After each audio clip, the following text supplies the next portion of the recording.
Hello beautiful viewers, welcome again to another interesting video. So in this video I'm going to be talking about a sure way of obtaining an admission in any school in Canada.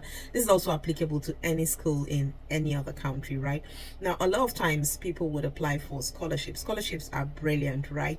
I'm not advising you not to apply for scholarships, but you see, the thing with scholarship is that most times there's probably maybe 2-3 slots available for a particular scholarship opportunity advertised, but then like 10,000 persons are making applications for that singular scholarship. So this, common sense, it actually makes your chances of getting that scholarship approved for you very, very slim and very minimal. Now in this video I want to talk about a sure way of actually getting your admission approved, as well as getting your scholarship as well. Because if you get the admission via this route, then if there are scholarships available for that or for the particular course, then you're actually sure to get it. If you're seeing me for the first time, my name is NJ and thank you for watching the video.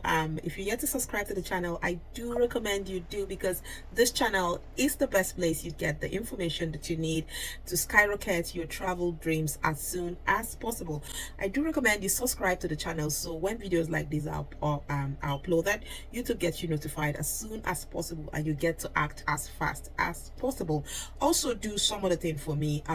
Put on your post notification bell so you always get notifications as well when I put up these videos, and do give the video a like. It does help the channel grow. Thank you so much. If you are a returning viewer, thank you so much for everything you do, your likes, your comments, your shares. You guys are super amazing. Thank you so much for everything you do. Now, having said all of that, let's get started.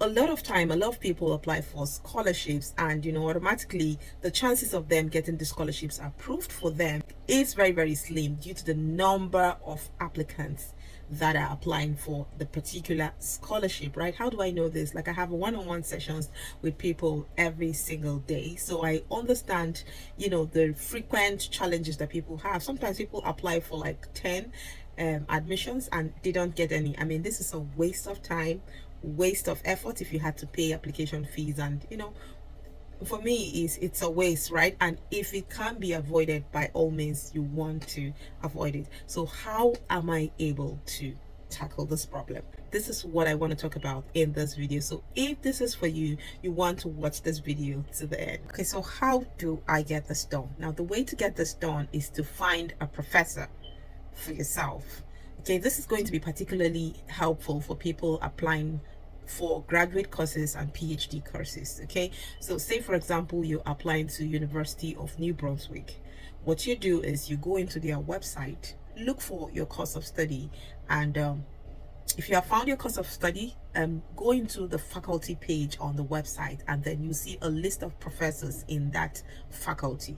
Now, normally these professors are going to have like their personal website, depending on the website. Sometimes if they don't have websites, there's definitely going to be a way of linking to them directly through the faculty in that department, right?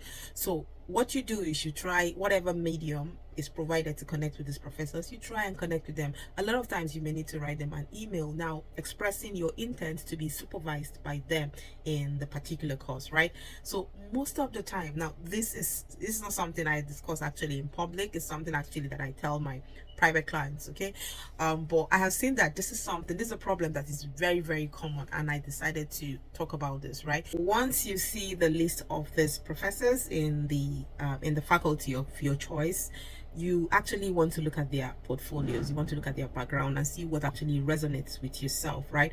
And then you want to go ahead and choose a professor for yourself and try to connect with him and write concerning your intentions for them to be your supervisor in this course, or in the intended research you want to carry out. Okay, always it's very important that you look at their background, their what kind of researches they've done in the past, and you need to know loads about them to know how to approach them. Now, before you actually make applications for these courses, it's always important that you get the okay from the supervisor, like you get the approval. If the supervisor has accepted you, then I mean almost 100% you're getting the admission, right? And you're getting funded as well, because the professor, for example, is just going to say to the faculty that, okay, I'm taking this person, so person. So they're already looking out for your application. They're already, because somebody inside is already interested in you. You know, you've been able to convince that person directly that, you know, you're going to be working one-on-one with him, and you sold yourself to him, and they're happy to work with you. So once you're doing the application, then you see the secret. Once you're doing the application, then the school is already looking out for you, right? So it's 100% you're going to be getting the admission, and at the same time, obviously, you're going to be getting funding for the course. When you're reaching out to your professor, when you're doing your writing, you have to be mindful how you present yourself. You know, these are the things that are actually, like, basically whatever you write there is the impression obviously the professor has about you. So that's going to, his decision is going to be dependent on how you present yourself in your writing. So, you know, little things like your subject, when you're presenting yourself, you want to be very, very clear about it.